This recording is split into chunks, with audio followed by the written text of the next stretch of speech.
반갑습니다. 할렐루야. 네, 주님께서 부활하신 이 부활주일, 주님께서 더 큰 은혜로 이 시간을 채워주실 줄 믿습니다. 오늘 말씀을 저는 준비할 때 십자가를 바라보는 세 가지라는 제목으로 말씀을 좀 나누고자 합니다. 여러분은 부활절하면 혹시 뭐가 먼저 떠오르십니까? 부활절하면 뭐가 먼저 생각나시나요? 계란이요. 저는 십자가라고 하실 줄 알았는데 맞습니다. 계란이 먼저 떠오릅니다. 예전에는 저 어릴 때만 해도 그 식당 이제 교회에서 부활절이라고 하면은 전날에 이제 식당에다가 큰 솥에다가 그냥 계란을 왕창 삶아가지고 막 부활절 준비하고 했던 그런 모습이 떠오르기도 하는데요. 이 계란을 먹는 이유, 알은 겉껍질은 딱딱해서 어찌 보면 참 죽은 것처럼 보입니다. 살아있는 것처럼 보이지 않지만 사실 그 딱딱한 껍질 안에 무엇이 있습니까? 생명이 들어가 있습니다. 이 알을 잘 이게 품으면 이 알이 깨어나 또 새로운 생명이 탄생하게 됩니다. 우리가 부활절에 계란을 나누는 이유도 이와 같이 주님께서 딱딱한 껍질과 같이 생명이 없는 것처럼 죽으셨지만 그 사망 권세 이기시고 부활하셨기 때문에 우리가 계란을 나누고 있습니다. 또 부활절하면 무엇이 떠오르시나요? 계란 말고 혹시 떠오르시는 것 또 있으십니까? 계란 말고는 없으시군요. 네, 사순절과 혹시 절제가 떠오르시는 분들이 계셨다면 정말 제가 정말 그런 분들 보시면 제가 더 존경하고 더 배우도록 하겠습니다. 우리가 부활절이 오기 전에 사순절을 보냈습니다. 사순절은 주님이 십자가에 달려 죽으시고 부활하시기까지 그 40일간을 기억하고 또 기도로 준비하면서 우리의 믿음과 마음을 영적으로 훈련받는 이 기간, 이 거룩한 절제의 기간을 통해서 우리는 무엇을 하는 거냐면 우리의 마음속에 더욱더 굳건하게 믿음의 십자가를 세워나가는 줄 믿으시기 바랍니다. 이 사순절을 보낼 때마다 제가 꼭 기억나는 이야기가 하나 있는데요. 제가 이제 신학교에서 수업을 들을 때 이제 교수님이, 그때 이제 목사님이시죠. 교수님이 자신이 사순절에 겪었던 이야기를 이렇게 해주셨던 것이 있습니다. 이분이 이제 목회를 나가셨을 때 이제 똑같이 사순절을 어느 이제 날을 겪게 되셨습니다. 사순절에 똑같이 이제 오게 되었을 때 이분이 곰곰이 생각하다가 내가 사순절에 뭐 한 가지를 조금 절제해야겠다. 내가 하나님께 무엇을 절제하면 좋을까 하다가 자기가 커피를 너무 좋아하는 게 딱 생각이 나셨대요. 커피를 너무너무 좋아하는 그 모습이 생각이 나서 그래, 내가 사순절, 부활절이 오기 전까지는 커피를 한 모금도 마시지 말아야겠다. 그래서 커피를 사순절 기간 동안 끊으셨답니다. 술, 담배도 아닌데, 나쁜 거 아닌데 이 커피를 마시던 분은 아시겠지만 안 마시게 되면 어떻습니까? 그렇죠. 엄청 힘듭니다. 참, 이 목사님도 사순절을 보내면서 커피 마시고 싶다, 커피 마시고 싶다 막 이러셨대요. 그래서 부활절이 다가오면 다가올수록 예수님의 십자가를 생각을 해야 되는데 이분이 뭘 생각하냐면은 커피 마시고 싶다 이 생각을 하셨다고 합니다. 그래서 이제 사순절을 잘 보내시고 이제 딱 부활절 아침이 되셨을 때 이제 교회 가시기 전에 아침 이제 차를 타고 이제 교회 가시기 전에 어디를 들으셨냐면 어디 들으셨을 것 같아요? 네, 카페를 들으셔가지고 아메리카노 따뜻한 거 한 잔 딱 사가지고 그 한 모금을 딱 마시는데 이분이 말씀하시기를 자기는 그때까지 마셨던 그 어떤 커피보다 그때가 제일 맛있었다고 예수님의 부활이 이런 거구나 이제 그렇게 느끼셨다라고 그렇게 저희한테 얘기해 주셨던 그런 기억이 납니다. 참 이렇게 부활절은 우리의 믿음과 또 우리의 삶에도 많은 영향과 또 많은 이야기를 우리에게 줍니다. 그런데 우리가 부활절에 결코 잊어서는 안 되는 것이 있습니다. 바로 그것이 주님의 십자가입니다. 십자가는 우리의 믿음의 가장 큰 근거요, 능력이요, 증표가 되는 줄 믿으시기 바랍니다. 고린도전서 1장 18절에 보게 되면 십자가의 도가 멸망하는 자들에게는 미련한 것이요 구원을 받는 우리에게는 하나님의 능력이라 분명하게 이야기하고 있습니다. 그렇다면 우리가 믿음의 근거가 되는 우리의 믿음의 근거가 되는 이 능력의 십자가, 세상 사람들은 믿지 않는 사람들은 부정하고 무시하고 때로는 바보처럼 여기는 이 십자가를 주님이 부활하신 이 부활절, 예수님을 믿는 우리가 이 십자가를 볼 때 우리는 무엇을 기억해야 할까요? 저는 세 가지로 나누고자 하는데, 첫 번째로 예수님은 십자가에 달려 죽으셨다는 것입니다. 이 말에 대해서 어떤 분이 이렇게 생각할지 모르겠습니다. 에이, 목사님, 그거 다 아는 사실이잖아요. 예수님이 십자가에 달려 돌아가셨지, 그러면 뭐 어디서 돌아가셨어요? 이렇게 물으실지 모르겠습니다. 물론 이 당연한 사실을 충격적이게도 믿지 않는 사람들이 있습니다. 그것도 심지어 예수님을 믿는다고 하면서도 잘 믿지 않는 사람들도 있습니다. 이게 뭐가 문제가 되나? 예수님이 십자가에 달려 죽으신 걸 믿지 않는 게 뭐가 문제가 되나? 라고 생각하실 수 있지만, 여러분, 죽음이 없이는 부활이 있을 수 없습니다. 부활은 죽은 다음에 이루어지는 것입니다. 그래서 고린도전서, 오늘 본문 고린도전서 15장 3절에 보게 되면, 내가 받은 것을 먼저 너희에게 전하였노니 이는 성경대로 그리스도께서 우리 죄를 위하여 뭐라고 합니까? 죽으시고라고 되어 있습니다. 오늘 본문에서 사도 바울은 고린도 교회를 향해 무엇을 얘기하냐면, 예수님이 십자가에서 우리 죄를 대신 지시고 죽으셨다라고 이야기하는 겁니다. 예수님은 하나님의 아들이시기 때문에 흠이 있거나 죄가 있으신 분이 아니십니다. 죄가 없으신 독생자이십니다. 그런 예수님께서 모든 사람의 죄를 짊어지시고 그 죄의 대가로 직접 죽으셨다는 것입니다. 로마서 6장 23절에 보면, 죄의 삭은 사망이요 하나님의 은사는 그리스도 예수 우리 주 안에 있는 영생이니라 라고 말합니다. 죄의 대가는 사망입니다. 그것은 인간이 짊어질 수 있는 것이 아닙니다. 인간 스스로가 만약 죄의 대가를 치르려면 우리는 죽어야 됩니다. 하지만 그 대가를 우리가 치르고 나면 결국 나의 생명은 없어지게 됩니다. 그럴 수 없기 때문에 하나님께서는 율법을 주셔서 죄의 값을 짐승이 대신 치르게 하는 제사를 허락해 주셨습니다. 그리고 이제는 그 제사가 아니라 바로 예수님의 십자가 죽으심으로 우리의 모든 죄값을 단번에 치르셨다는 것을 믿으시기 바랍니다. 믿으시기 바랍니다. 또한 예수님은 부활하셨습니다. 믿으십니까? 믿으십니까? 그렇다면 예수님의 고난과 죽음도 반드시 기억하시기 바랍니다. 만약 죽음이 없는 부활이라면 교회는 그저 아름답고 멋진, 잘 먹고 잘 사는 사람들만 찾아올 수 있는 그런 곳인지도 모르겠습니다. 여기 계신 우리 성도님들은 전부 다 아름답고 멋있는 줄 저는 믿습니다. 아니시군요. 잘생기시고 멋있는 줄 저는 믿습니다.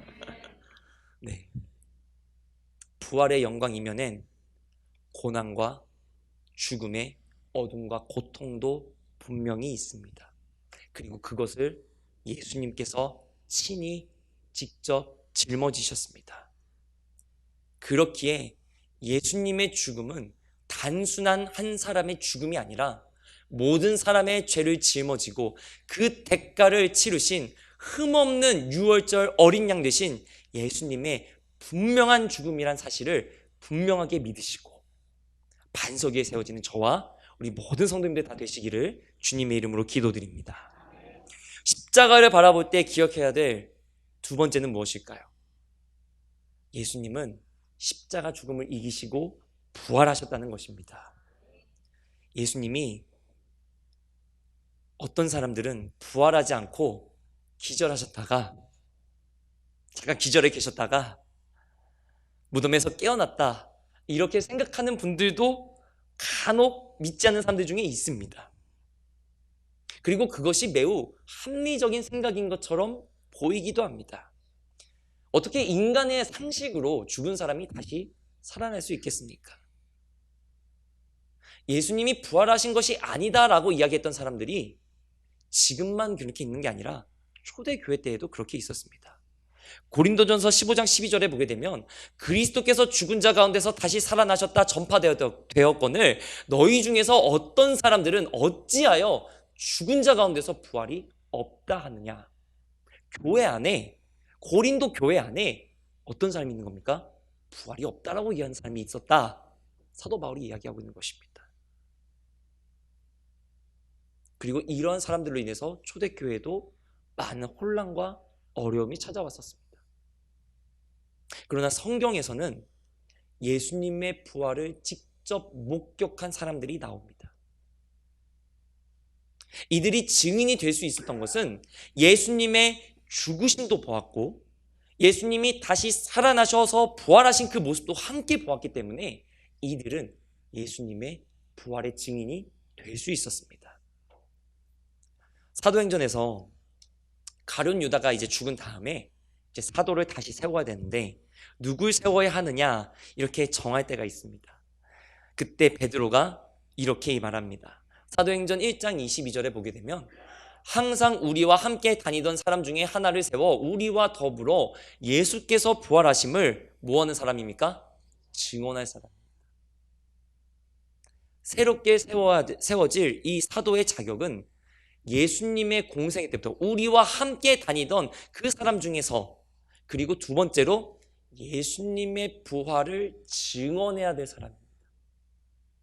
여기서 이 증언할 사람, 증인이라는 말을 헬라어로는 마르티스라는 단어를 쓰고 있는데, 이 마르티스라는 단어는 목격자 혹은 증인, 이런 말과 함께 무슨 뜻이냐면 순교자라는 뜻도 있어요. 즉 무슨 말이냐면 예수님의 부활과 십자가 복음을 증거하는 사도들은 그 사건, 부활의 확실한 목격자이고 증인이면서 또한 예수님의 십자가 복음을 끝까지 지켜낸 순교자들이라는 겁니다. 그들이 순교할 수 있었던, 예수님의 복음을 위해 목숨도 버릴 수 있었던 이유가 무엇이었겠습니까? 그것 또한 하나님의 은혜이지만 그들은 부활을 직접 목격했기 때문입니다. 부활하신 예수님을 만났기 때문입니다. 오늘 본문 고린도전서 15장 5절로 8절로 보게 되면 예수님의 부활을 목격했던 그 사람들을 사도 바울이 이렇게 열거합니다. 게바에게 보이시고 12자자에게 보이시고 그 다음에 500여 형제에게 보이시고 그 다음에 또 누굽니까? 그 중에서는 누군가는 지금까지도 살아있다, 그리고 누군가는 죽었다, 이렇게 얘기하면서 또 야고보에게도 보이셨고 그 후에 모든 사도들에게와 그 다음에 마지막에 바로 사도 바울 내게도 나타나셨다. 예수님의 부활의 증인이 그냥 나 혼자 떠드는 것이 아니라 분명하게 살아 부활하신 예수님을 본 사람들이 이렇게나 많이 있다라고 사도 바울이 이야기하고 있습니다. 만약 예수님의 부활이 거짓말이라면 어떻게 이렇게 많은 사람이 부활의 증인이 될 수 있겠습니까? 그리고 그 부활의 증거가 2000년이 넘는 시간 동안 지금 우리에게까지 이어져 올 수 없었을 것입니다. 고린도전서 15장 13절에 보게 되면 만일 죽은 자의 부활이 없으면 그리스도도 다시 살아나지 못하셨으리라. 저와 여러분 모두 부활하신 예수님을 만나 절대 변하지 않는 믿음으로 부활의 증인이 되는 은혜가 있기를, 십자가를 바라볼 때마다 그 은혜가 넘쳐나기를 주님의 이름으로 기도드립니다. 십자가를 바라볼 때 기억해야 될 세 번째는 무엇일까요? 예수님은 십자가 보혈의 공로로 우리를 구원하셨다는 것입니다. 오늘 본문에서 사도 바울은 자신의 부족함과 과오를 이야기합니다. 고린도전서 15장 8절에 보게 되면 맨 나중에 만삭되지 못하여 난 자 같은 내게도 보이셨다라고 이야기합니다. 사도 바울이 자신을 마치, 이 비유가 절대 누군가를 어떤 사람들을 비하하거나 이런 거 절대 아닙니다. 사도 바울의 표현이 그렇습니다. 이해해 주시기 바랍니다. 어떤 이야기냐면 산딸을 채우지 못하고 태어나서 부족한 나 같은 자에게도 예수님이 나타나셨다라고 이야기한 겁니다. 아무것도 쓸데없고 아무데도 정말로 보잘것없는 나에게도 예수님이 나타나셨다라고 이야기하는 겁니다. 그러면서 사도행전 15장 9절에 뭐라고 이야기합니까? 자신의 잘못을 이야기하는데 나는 사도 중에 가장 작은 자라. 나는 하나님의 교회를 박해하였으므로 사도라 칭함받기를 감당하지 못할 자니라. 사도 바울은 자기가 사도라고 이야기하지 않았어요. 절대 자기가 사도라고 으스대거나 뽐내거나 사도의 권리를 주장하지도 않았습니다. 사도 바울은 내가 사도요, 내가 하나님의 교회를 세우는 일꾼이라고 단 한 번도 스스로를 자랑하려고 하지 않았습니다. 하지만 우리가 알고 있기에는 어떻습니까? 사도 바울은 유대인 중에 유대인입니다. 그 누구보다 훌륭하게 교육받은 유대인입니다. 그 누구보다 율법적으로는 완벽하다고 할 수 있는, 완벽에 가깝다라고 할 수 있는 그런 유대인입니다. 집안도 빵빵해서요, 이 사람은 태어날 때부터 로마 시민권을 가진 사람입니다. 그런 그가 뭐라고 얘기합니까? 나는 하나님의 교회를 박해해서 사도라 칭함 받기조차 얼굴 되기 민망한 사람입니다. 이렇게 이야기하고 있는 것입니다. 그래서 사도행전 고린도전서 오늘 본문 15장 10절에 보면 이렇게 됩니다. 그러나 내가 나된 것은 하나님의 은혜로 된 것이니 내게 주신 그의 은혜가 헛되지 아니하여 내가 모든 사도보다 더 많이 수고하였으나 내가 한 게 아니라 오직 나와 함께 하신 하나님의 은혜로라. 사도행전 22장 3절에 보게 되면 바울이 자신의 과거와 그의 배경을 이야기하는 것을 우리가 보게 됩니다. 근데 사도행전 22장에서 나오는 이 말, 유대인으로 태어나 길리기아 다소에서 났고, 이 말은 자기를 자랑하려고 한 게 아니라 내가 이처럼 예수님을 핍박하던 유대인 중에 유대인으로서 엄하게 교육을 받아서 율법만을 너무나도 철저하게 지켰던 그 내가 이제는 예수님 만나 예수님을 전하는, 부활하신 예수님을 직접 목격한 증인이 되었다라고 이야기하기 위해서 이야기하는 것입니다. 여기서 엄한이라고 나와 있는데, 엄한 교육을 받았다라고 이야기하는데, 이 엄한이라는 말이 아크리베이아라는 표현을 쓰고 있습니다. 아크리베이아라는 원어를 쓰고 있는데, 이 말이 뜻이 뭐냐면 정확, 엄격한이라는 뜻을 가지고 있어요. 정확, 엄격한. 표준 세번역에서는 이 부분을 어떻게 번역하냐면 엄격한 방식을 따라 교육을 받았습니다 라고 표현을 합니다.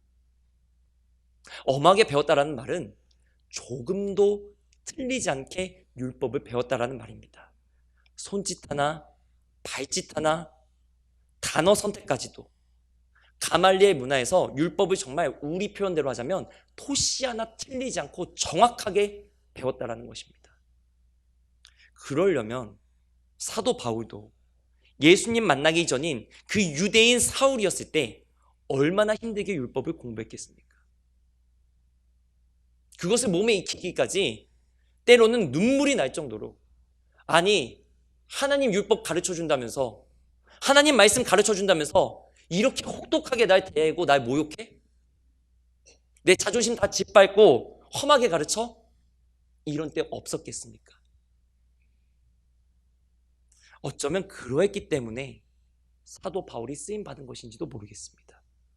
그가 그렇게 엄격하게 율법을 배웠기 때문에 이 사도 바울이 예수님을 만난 이후로는 오히려 그 율법의, 구약의 그 모든 말씀들이, 그 모든 선지자들의 예언이 바로 누구를 가리키고 있는 것을 깨달았겠습니까? 예수님을 가리키고 있다는 것을 깨달았을 것입니다. 그것을 정확하게 알 수 있었고, 그렇기 때문에 자신이 가지고 있던 그 모든 자랑거리를 버려버리고 예수님을 따르는 믿음의 원동력이 되지 않았겠습니까? 그래서 빌립보서 3장 8절에 보면 사도 바울은 예수님을 제외한 그 모든 것을 뭐라고 여깁니까? 해로 여긴다고 했습니다. 해로 여기고 예수님을 제외한 그 다른 모든 자랑거리를 배설물로 여겨버렸습니다. 고린도전서 15장 2절에 보게 되면 너희가 만일 내가 전한 그 말을 굳게 지키고 헛되이 믿지 아니하였으면 그로 말미암아 구원을 받으리라. 예수님의 십자가 사건은 단순한 죽음이 아닌 우리를 죄에서 구원하시기 위해 계획하신 하나님의 뜻입니다. 사도 바울이 전한 복음은 예수님 너무 잘생겼어요. 지금 보면 막 꽃미남이에요.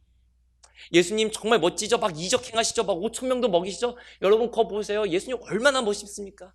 이런 걸 전한 게 아닙니다. 예수님은 우리를 구원하기 위해 십자가에 달려 죽으셨다가 부활하셨습니다. 이것이 사도 바울이 전한, 고린도 교회에 전한, 그리고 우리도 믿고 있는 예수님의 복음입니다.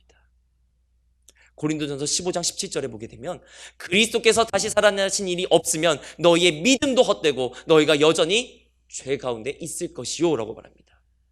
예수님의 십자가, 예수님의 부활이 없다면 우리는 여전히 죄 아래 머물러 있을 수밖에 없다라고 이야기하는 겁니다.